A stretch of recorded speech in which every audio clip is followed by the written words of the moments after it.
Hello বন্ধুরা, সাথীস lovely কিচেনে সবাইকে স্বাগত জানাই। আজকে রান্না করব তেলাপিয়া মাছের তেল ঝাল। আসো আমার সঙ্গে থাকো এবং ভিডিওটি দেখতে থাকো।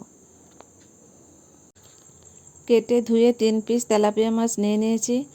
এর গায়ে ভালো করে দিয়ে দেব হলুদ আর লবণ, আর হাত দিয়ে সুন্দর করে মাছের গায়ে লবণ হলুদ মেখে নেব।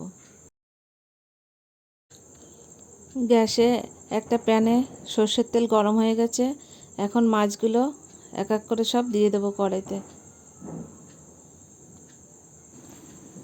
মাছগুলো উল্টে পাল্টে ভালো করে লাল করে ভেজে একটা পাত্রে তুলে নেব।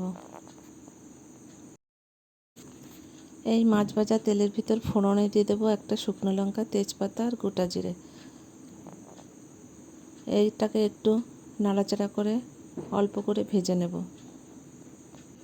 এখন দিয়ে দেবো আগের থেকে একটা পাত্রে আদা, রসুন আর পেঁয়াজের পেস্ট বানিয়ে রেখেছিলাম, সেই পেস্টটা দিয়ে দেবো। আবারও একটু ভাজা ভাজা করে নেব। এর মধ্যে দিয়ে দেবো কিছুটা গুঁড়ো মশলা, লবণ, হলুদ, লঙ্কা পাউডার, জিরে পাউডার, ধনে পাউডার। এখন দেবো একটা টমেটো কুচি, দিয়ে দেবো মশলার বাটিতে অল্প জল, আর এখন একটা ঢাকনা বন্ধ করে দিয়ে মশলাটাকে কিছু সময় ধরে রান্না করে নেব। ঢাকনাটা তুলে দেব। আমার টমেটোগুলো খুব সুন্দর নরম হয়ে গেছে, আর মশলাটাও একদম কষানো হয়ে গেছে। মশলার থেকে তেলও ছেড়ে দিয়েছে। এখন এর ভিতর দিয়ে দেব ঝোলের জন্য জল। এক এক করে মাছগুলো সব ঝোলের ভিতর দিয়ে দেব, আর ঢাকনা বন্ধ করে 10 মিনিট মতো রান্না করে নেব। বন্ধুরা, আমার রেসিপি যদি তোমাদের ভালো লাগে তবে লাইক, শেয়ার এবং কমেন্ট করতে ভুলো না।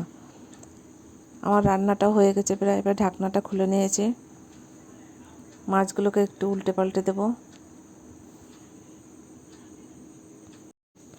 সবশেষে দিয়ে দেবো গরম মশলা পাউডার।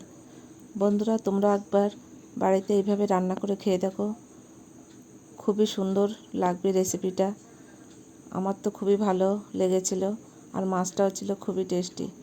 রেসিপিটা খুবই সুন্দর হয়েছিল। পরিবেশন করার জন্য এখন আমি একটা অন্য পাত্রে নামিয়ে নেব। থ্যাংক ইউ, ধন্যবাদ। সবাই ভালো থেকো, সুস্থ থেকো।